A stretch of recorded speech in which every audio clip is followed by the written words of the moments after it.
नमस्कार दोस्तों, प्लीज़ इस चैनल को सब्सक्राइब करिए और देखिए हिंदी के 30 महत्वपूर्ण प्रश्न। तो दोस्तों प्रारंभ करते हैं कि कौन कौन से 30 प्रश्न हैं। आधुनिक हिंदी कविता का प्रारंभ कब से माना जाता है? और आधुनिक हिंदी कविता का प्रारंभ माना जाता है रीतिकाल के तुरंत बाद, संवत 1900 जो है वो आधुनिक कविता की शुरुआत है। और ये भी कह सकते हैं सन 1843 ईस्वी। छायावादी युग की काल अवधि क्या है? जो आधुनिक युग हैं उनमें एक युग है छायावादी युग, और जो प्रकृति चित्रण के लिए बहुत प्रसिद्ध रहा है उसका समय है 1920 ईस्वी से 1936 ईस्वी तक। तो छायावादी युग के जो प्रसिद्ध कवि थे जयशंकर प्रसाद जी, महादेवी जी, सुमित्रानंद पंत और सूर्यकांत त्रिपाठी निराला जी। अब बात करेंगे नई कविता की काल अवधि क्या है। वास्तव में नई कविता अभी का जो समय भी है वो नई कविता के अंतर्गत ही आता है। नई कविता 1950 के दशक से लेकर आज तक नई कविता का ही समय रहा है, और इसको समालोचक जो मानते हैं वो सन 1950 ईस्वी से लेकर आज तक के समय को नई कविता का समय मानते हैं। इसमें विचारधाराएं बदलती रही हैं, तो ये नई कविता का समय है। हिंदी कविता का जागरण युग कौन से युग को कहा जाता है? तो जैसे ही हमें सभी को पता है कि हिंदी साहित्य का जो काल विभाजन है, आदिकाल, भक्ति काल और रीतिकाल। रीतिकाल जैसे ही समाप्त हुआ तो एक क्रांतिकारी परिवर्तन हुआ हिंदी में, और हिंदी नए रूपों में सामने आई, और इसके प्रणेता थे भारतेंदु जी। तो हिंदी कविता का जागरण युग जो है वो भारतेंदु युग को कहा जाता है, और इसके प्रेरणा स्रोत इस युग के भारतेंदु हरिश्चंद्र जी थे। तो दोस्तों याद रखिएगा कि हिंदी कविता का जागरण युग भारतेंदु युग को कहा जाता है। अब बात करते हैं कि छायावाद के आधार स्तंभ कौन कौन थे, कौन कौन से कवियों ने छायावाद को आधार दिया।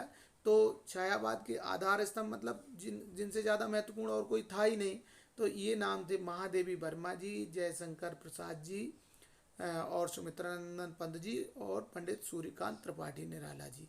चार नाम याद रखने हैं: सुमित्रानंद पंत, सूर्यकांत त्रिपाठी निराला जी, महादेवी वर्मा जी और जयशंकर प्रसाद जी। इनकी भाषा सरल थी और प्राकृतिक और सौंदर्य की काव्य का सृजन इन्होंने किया। तो ये चार आधार स्तंभ कहे जाते हैं छायावाद के। युगधरा के रचनाकार कौन है? तो ये जो प्रगतिवाद है, छायावाद के तुरंत बाद पूरे हिंदी साहित्य जगत में एक परिवर्तन हुआ, और वो परिवर्तन जो था वो विशेषकर मजदूर और शोषित वर्ग के लिए एक क्रांति का स्वर कविताओं में आया, उसे प्रगतिवाद कहा गया। और इस विचारधारा के जो कवि हैं वो नागार्जुन जी हैं, और नागार्जुन जी की रचना युगधारा बड़ी प्रसिद्ध रचना रही है हिंदी साहित्य जगत में। तो आप सभी याद रखेंगे कि युगधारा के रचनाकार नागार्जुन जी हैं। आपको बताते चलें कि ये प्रश्न बहुत सारी प्रतियोगी परीक्षाओं में पूछे जाते हैं, इसलिए बहुत इंपॉर्टेंट है, ध्यान रखने की आवश्यकता है। प्रथम तार सप्तक का कब प्रकाशित हुआ? तो दोस्तों तार सप्तक प्रकाशित करने का श्रेय हीरानंद सच्चिदानंद बादसेन अज्ञेय जी को है, और प्रथम तार सप्तक के प्रकाशन से ही ये माना जाता है कि प्रयोगवाद का प्रारंभ हो गया, मतलब प्रयोगवाद शुरू हो गया। और प्रथम तार सप्तक का प्रकाशन हुआ था 1943 ईस्वी में। 1943 ईस्वी में प्रथम तार सप्तक का प्रकाशन हुआ, और यहीं से प्रयोगवाद का प्रारंभ भी हुआ, और प्रणेता माने जाते हैं हीरानंद सच्चिदानंद बादसेन अज्ञेय जी। महादेवी जी के काव्य में प्रधान रूप से कौन सा स्वर मुखरित हुआ, मतलब इनका केंद्रीय भाव कौन सा है, इनकी कविता का जो मुख्य स्वर है वो क्या है? तो महादेवी जी को कहा जाता है आधुनिक युग की मीरा। और क्यों कहा जाता है आधुनिक युग की मीरा? तो मैं बता दूं कि जिस तरह श्री कृष्ण के प्रेम में मीरा की वेदना थी, मीरा के काव्य में वेदना थी, तड़पन थी, ठीक उसी तरह असीम सत्ता के प्रति महादेवी जी, असीम सत्ता मतलब परमात्मा की, तो महादेवी जी के काव्य में भी वेदना और पीड़ा का स्वर मुखरित हुआ है। मतलब आधुनिक युग की मीरा महादेवी जी को यूं ही नहीं कहा जाता है, इसलिए कहा जाता है कि इनकी कविता में विरह, वेदना और पीड़ा है। लेकिन इनकी वेदना जो है थोड़ी अलग तरह की है। मीरा जी की जो वेदना है वो श्री कृष्ण के लिए है, ईश्वर के साकार रूप के लिए, और इनकी असीम सत्ता के प्रति है। कामायनी किस युग की रचना है? बड़ा महत्वपूर्ण प्रश्न है, कई बार बहुत बड़ी बड़ी प्रतियोगी परीक्षाओं में पूछा गया। लेकिन चूंकि ये महाकाव्य है, छायावाद का प्रसिद्ध महाकाव्य कामायनी, और कामायनी के रचयिता हैं जयशंकर प्रसाद जी, जो छायावाद के आधार स्तंभ कवि भी कहे जाते हैं। तो निश्चित रूप से कामायनी जो है वो छायावादी युग की प्रसिद्ध रचना है। छायावादी युग की इसलिए है कि जयशंकर प्रसाद जी छायावादी युग के बहुत बड़े कवि हैं और उनकी बड़ी रचना है कामायनी, महाकाव्य है कामायनी। तो कई बार महाकाव्यों के नाम भी पूछे जाते हैं आधुनिक युग के, तो उसमें कामायनी का नाम ले सकते हैं। अब प्रश्न है कि प्रगतिवादी साहित्य किस विचारधारा से प्रभावित था। मैंने पूर्व में अभी जब वीडियो प्रारंभ था तो बात की थी। प्रगतिवादी साहित्य के बारे में कहा जाता है जो राजनीति के क्षेत्र में जो साम्यवाद है और भाई साहित्य के क्षेत्र में प्रगतिवाद है। तो निश्चित रूप से प्रगतिवादी साहित्य जो है किस विचारधारा से प्रभावित होता है हमें समझ जानना चाहिए कि प्रगतिवादी साहित्य जो है संसार में उस समय पूरे देश और दुनिया में शोषकों के खिलाफ एक आक्रोश था, शोषितों के प्रति सहानुभूति थी। और ये जो सहानुभूति है राजनीतिक क्षेत्र में साम्यवादी विचारधारा के रूप में सामने आई। तो प्रगतिवादी साहित्य जो है वो साम्यवादी विचारधारा से प्रेरित था। और इसके कवि सभी जानते हैं कि नागार्जुन है, त्रिलोचन जी हैं, ये साम्यवादी विचारधारा से प्रेरित कवि थे। भारतेंदु युग की कविता की भाषा क्या थी। चूँकि हम सबको विदित है, मालूम है कि आधुनिक युग के जो प्रणेता हैं, प्रारंभिक प्रणेता हैं, वो भारतेंदु हरिश्चंद्र हैं, जिन्होंने बहुत कम समय में ही कविताओं का सृजन प्रारंभ कर दिया था, नाटकों का सृजन भी प्रारंभ कर दिया था। और सबसे बड़ी बात थी, इन्होंने बहुत सारे कवियों को, लेखकों को लिखने के लिए और कविता करने के लिए प्रेरित किया था। तो ये, और इन्होंने अपनी सारी संपत्ति भी दान कर दी थी, अपनी पैतृक संपत्ति को भी साहित्य के नाम कर दिया था। और भारतेंदु युग की जो कविता की भाषा है वो ब्रज भाषा है, क्योंकि ब्रज भाषा में माधुर्य होता है और जनजन की भाषा उस समय ब्रज भाषा थी। तो भारतेंदु युग की जो काव्य भाषा है वो ब्रज भाषा के रूप में जानी जाती है। अब प्रश्न आता है प्रयोगवाद के प्रवर्तक कौन है। प्रयोगवाद जैसे ही तार सप्तकों का प्रकाशन प्रारंभ हुआ और सन 1943 ईस्वी में प्रथम तार सप्तक प्रकाशित हुआ। और वैसे तो तार सप्तक, प्रथम तार सप्तक, द्वितीय तार सप्तक, तृतीय तार सप्तक, और जिन कवियों ने तार सप्तकों के में अपनी रचनाएं आई, उनकी रचनाएं आई, वे सभी कवि प्रयोगवादी कवि कहलाए। और प्रथम तार सप्तक प्रकाशित हुआ था 1943 में, और इसके प्रकाशक थे अज्ञे जी। तो अज्ञे जी ही प्रयोगवाद के प्रवर्तक हैं। हीरानंद सच्चिदानंद वात्स्ययन अज्ञे जी प्रयोगवाद के प्रवर्तक कवि हैं। इसके बाद बात करेंगे रीतिकाल की मुख्य प्रकृति क्या थी। रीतिकाल को, पहले सीधी सी बात है कि रीतिकाल को रीतिकाल क्यों कहा जाता है। तो संस्कृत ग्रंथों की जो रीति थी, जो परंपरा थी, उसका पालन करने का काम रीतिकाल में किया गया। कवियों ने अपने आचार्यत्व का, संस्कृतनिष्ठ रचनाओं का लेखन किया, सृजन किया। इस कारण मतलब संस्कृतनिष्ठ काव्यों की जो परंपरा थी उसका अनुपालन किया, रीति निरूपण किया। इसलिए रीतिकाल के बारे में कह सकते हैं, रीतिकाल की जो मुख्य प्रकृति थी, मुख्य विशेषता थी, वो रीति निरूपण थी। अन्य में ये भी कह सकते हैं श्रृंगारिक कविताएं बहुत ज़्यादा लिखी गई, लेकिन रीति निरूपण करना मुख्य काम रहा। बुंदेलखंड में बोली जाने वाली लोक भाषा कौन सी है।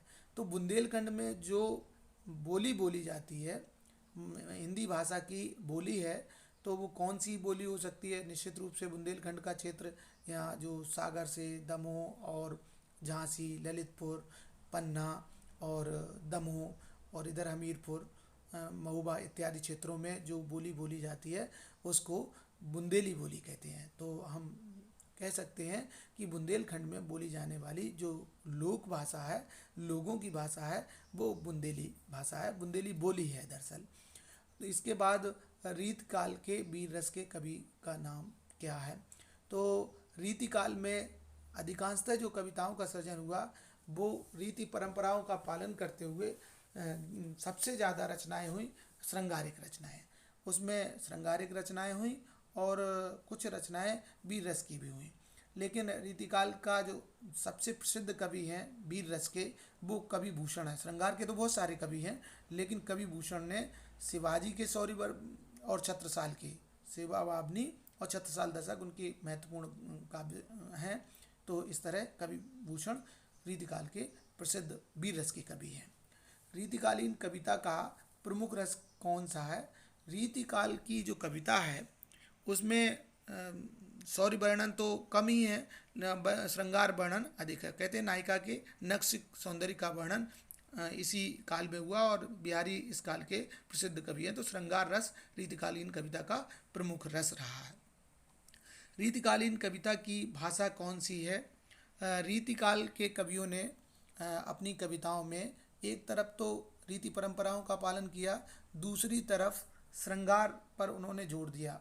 और श्रृंगार जहाँ होता वहाँ माधुर्य होना जरूरी है, और माधुर्य की भाषा जो है वो ब्रज भाषा है। तो रीतिकालीन कविता की भाषा ब्रज भाषा है। साकेत किस युग का महाकाव्य है? साकेत जो महाकाव्य है उसके रचयिता हैं, सर्जक हैं मैथिली शरण गुप्त जी। मैथिली शरण गुप्त जी के बारे में कहा जाता है कि वो आचार्य महावीर प्रसाद द्विवेदी जी से बहुत प्रभावित थे। तो साकेत जो महाकाव्य है वो द्विवेदी युग का महाकाव्य है और मैथिली शरण गुप्त जी द्वारा रचित है। कवि गिरधर ने अपनी कविता किस छंद में लिखी है? इस प्रश्न का उत्तर बहुत आसान है, बहुत सरल है कि गिरधर जी का जैसे ही नाम आता है वैसे एक चीज़ सामने उभर कर आती है, गिरधर की कुंडलियाँ। गिरधर कवि जो हैं, गिरधर के दोहे, गिरधर के पद, गिरधर के सोरठा, ये कहीं पर भी लिखा हुआ नहीं या सुना भी नहीं होगा। तो कवि गिरधर ने जो अपनी कविता लिखी है वो कुंडली छंद में लिखी है। कवि गिरधर की का जो काव्य है वो कुंडली छंद में है और इसीलिए कहा जाता है गिरधर की कुंडलियाँ। वो है ना, बिना विचारे जो करें सो पाछे पछताएं, काम बिगाड़ता अपनो जग में होत बसाए। तो इस तरह से कवि गिरधर ने एक ही छंद में कविताओं का सृजन किया, वो है कुंडली छंद में। बिहारी के काव्य का छंद कौन सा है? हम आपको यहाँ पर बताते चलें कि बिहारी रीतिकाल के प्रसिद्ध कवि हैं और उनका जो मुख्य रस है वो श्रृंगार है। यद्यपि उन्होंने शांत रस का, भक्ति के भी दोहे लिखे। और बिहारी दास जी के काव्य का छंद दोहा छंद है। बिहारी सतसई में, पूरी सतसई में दोहा छंद ही है। और यहाँ पर यह भी बता दें बिहारी का एकमात्र रचना जो है वो बिहारी सतसई है, जो उनकी प्रसिद्धि का कारण है। सूरदास के पदों की भाषा कौन सी है? सूरदास जी का जो निवास है, उनका जन्म है वो दिल्ली के पास सीही मानते हैं। रुनकता मथुरा के पास का स्थान है, रुनकता मानते हैं। इस दृष्टि से देखें कि उनका क्षेत्र जो रहा वो मथुरा के आसपास का रहा और यहाँ की जो बोली भाषा है वो ब्रज भाषा रही है। तो सूरदास जी के पदों की भाषा ब्रज भाषा ही है। कृष्ण भक्त कवियों की, अधिकांशतः कवियों की काव्य भाषा ब्रज भाषा है। सूरदास जी की भी काव्य भाषा ब्रज भाषा है।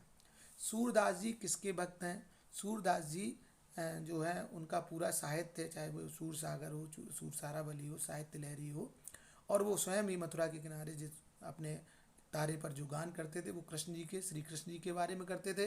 तो सूरदास जी श्री कृष्ण के भक्त हैं। उनका सारा साहित्य श्री कृष्ण को ही समर्पित है। सूरदास जी की रचनाएं श्री कृष्ण के लिए हैं। जायसी किस काव्य धारा के कवि हैं? मलिक मोहम्मद जायसी मुस्लिम सूफी संत कवि हैं और जो निर्गुण की दो शाखाएं हैं, एक जो शाखा है निर्गुण काव्य धारा की वो है ज्ञान मार्गी और दूसरी शाखा है प्रेम मार्गी शाखा। तो प्रेम मार्गी शाखा के अधिकांश से, चाहे वो कुतुबुन हो, मंजन हो, तो जायसी जी का तो पद्मावत जगत प्रसिद्ध है। तो ये जो हैं मलिक मोहम्मद जायसी जी, ये प्रेम मार्गी शाखा के प्रमुख कवि हैं और हिंदी साहित्य में इन्हें बहुत लोकप्रियता है। अवधि का महाकाव्य यदि रामचरितमानस है तो पद्मावत भी बहुत ही लोगों में लोकप्रिय रहा है। कवितावली के रचनाकार कौन हैं? तुलसीदास जी सगुण भक्ति शाखा की, राम भक्ति शाखा के प्रमुख कवि हैं और वह रामचरितमानस, विनय पत्रिका, जानकी मंगल, पार्वती मंगल आदि रचनाओं के रचनाकार हैं। यहाँ पर कवितावली के रचनाकार तुलसीदास जी हैं। कामायनी किस कवि की रचना है?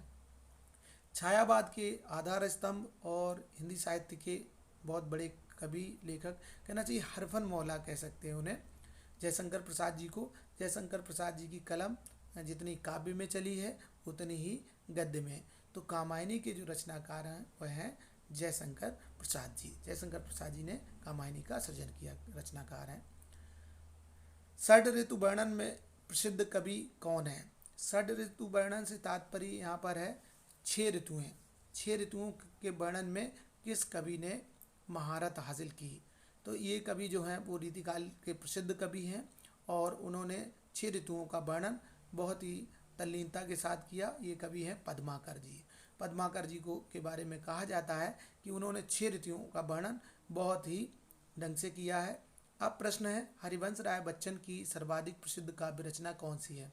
हरिवंश राय बच्चन के कारण ही एक हिंदी साहित्य में एक अलग विचारधारा ही चली, एक अलग बात चला हालवाद, और उनकी बहुत सारी रचनाएं प्रसिद्ध हुई, लोकप्रिय मधुकलश, मधुनिशा, और उनकी जीवनी भी क्या भूलूं क्या याद करूं याद रहे।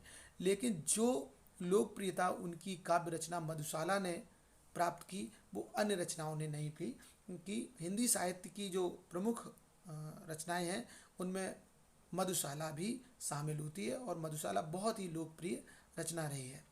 अब प्रश्न आता है, सुभद्रा कुमारी चौहान मूलतः किस रस की कवित्री हैं?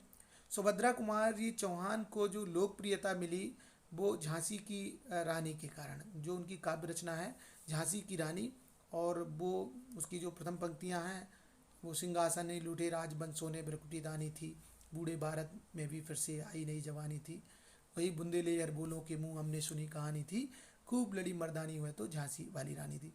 तो उनकी इस रचना में पूरी तरह से वीर रस का भाव है, और इस रचना के कारण और अन्य रचनाओं में भी वीरता का भाव है, क्योंकि उनकी कविताएं राष्ट्र को समर्पित हैं, देश को समर्पित हैं।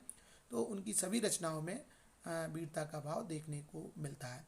दोस्तों, ये जानकारी जो मेरे द्वारा उपलब्ध कराई गई, जो 30 महत्वपूर्ण प्रश्न थे हिंदी साहित्य के, वो अगर आपको अच्छे लगे हों तो बिल्कुल लाइक करिएगा, शेयर करिएगा। आपने वीडियो देखा, आपका वीडियो देखने के लिए धन्यवाद। चैनल सब्सक्राइब करिएगा, शेयर करना ना भूलिएगा। आपने वीडियो अंत तक देखा, धन्यवाद।